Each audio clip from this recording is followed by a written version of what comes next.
Hello বন্ধুরা, আপনারা দেখতে পাচ্ছেন মিনি সাজেকে চলে আসছি।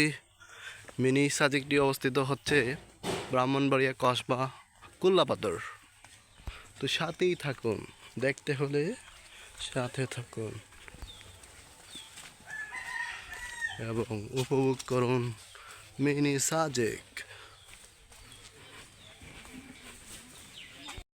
দর্শনার্থী আছে আমাদের।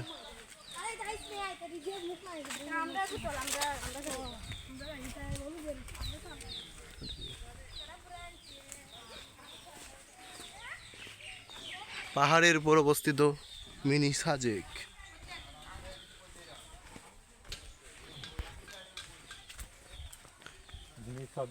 মিনি সাজেক, আর যেতে হবে না সাজেক, চলে আসুন কুল্লাপাথর ব্রাহ্মণবাড়িয়া। ছিল তো, আমরা হেঁটে আসলাম কেন, কত কষ্ট করে। হ্যাঁ, গাড়ি রাখা যাবে গ্যারেজ? আমি গাড়িটা নিয়েছিলাম। সমস্যা হবে গাড়ি। হ্যাঁ, নিয়ে আসে 20 টাকা যা খা, 20 টাকা 1000 টাকা